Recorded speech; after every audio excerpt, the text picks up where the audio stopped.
大家好，我係 Wilson 鄧威信。2026年第一次同大家見面啊！首先咧，祝大家喺今年咧就係事事順心啦。同埋咧就係投資順手啦。另外咧就係祝大家咧就係健康咧同埋快樂嘅。健康同埋快樂嘅結果咧，當然就係長壽啦嚇。而家全球咧嗰個人口咧，其實嗰個平均壽命咧就越嚟越長。1900年嘅時候咧，只係得40幾歲嘅啫。去到今時今日咧，全球平均嗰個嘅壽命咧，已經係超過咧75歲㗎啦。喺我哋住緊嘅地方或者鄰近嘅地區，香港啊、日本呢啲咧，更加係全球咧長壽嘅前列嚟嘅嚇。超過咧就係80歲嘅。呢一個其實亦都係全球嗰個大趨勢嚟嘅。所以咧衍生咗咧就係呢一個嘅長壽經濟呢方面咧，係一個好大嘅一個嘅投資嘅主題，同埋一個好大嘅產業嚟嘅。但係長壽經濟只係一個統稱啦，喺裏面咧其實仲有分開咧，有好多唔同嘅範疇嘅。譬如咧就係長壽嘅結果就係人口老化啦嚇。而家全球亦都係有好多嘅地方啦嚇，佢哋嘅人口結構老化咧好出名啊。香港都係其中之一啦。日本啊更加嚴重添啦嚇，出生率又低，所以咧個人口老化嘅問題咧就更加嚴重。呢個都係全球嘅大趨勢。所以咧關乎呢一個養老嘅呢一個行業咧，其實咧係一個好大嘅一個嘅產業嚟嘅。裏邊咧除咗包括話有老人院啊、老人宿舍啊呢啲咧，仲有就係關於好多老人病嘅治療啦、老人病嘅一啲嘅醫藥啦、開發啦等等咧，呢一啲咧都屬於係呢一個範疇嘅投資嚟嘅。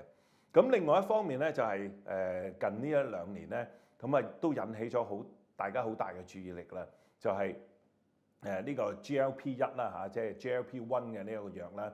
GLP-1 咧最初咧研究出嚟嘅時候咧，只係去針對去治療呢個糖尿病嘅啫。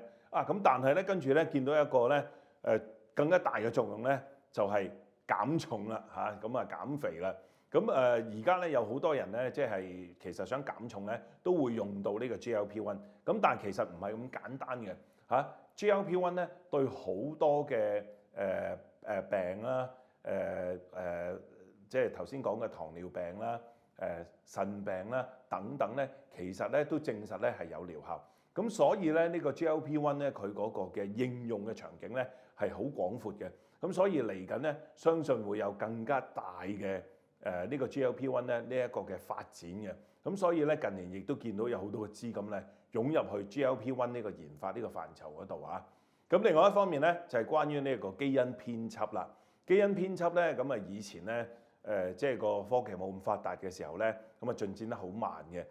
但係咧而家咧嗰個嘅科技咧進步得好快，再加埋有 AI 啦，同埋咧喺法規上面咧似乎咧更加咧對呢一個嘅基因編輯咧係更加即係個包含性啦、包容性咧就更加高。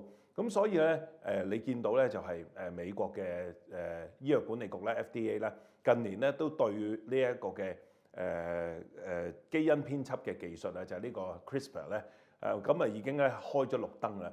所以咧嚟緊咧相信咧有更加多嘅錢咧湧入去呢個範疇嗰度發展呢個基因編輯嘅。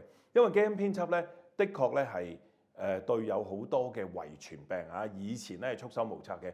但係而家透過呢個基因編輯咧，對於一啲好嚴重嘅一啲嘅遺傳病咧，都係可以咧證明咧係有療效。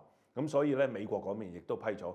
所以咧嚟緊咧呢一方面嘅發展咧，相信咧亦會係加速嘅嚇。另外一個咧就係冷凍啦，冷凍技術咧近年咧用喺治病又好，或者係去尋求長壽嘅方面咧，亦都會應用到咧呢個冷凍技術嘅。所以我哋近年咧，亦都係見到有好多嘅資金咧湧入去咧開發呢一個冷凍技術嘅。所以以上提嘅咧，都係關乎呢一個嘅長壽經濟嘅。嚟緊咧，相信會有更加多嘅資金咧喺過去嘅10年咧，我哋已經見到咧呢個長壽經濟已經係急速膨脹。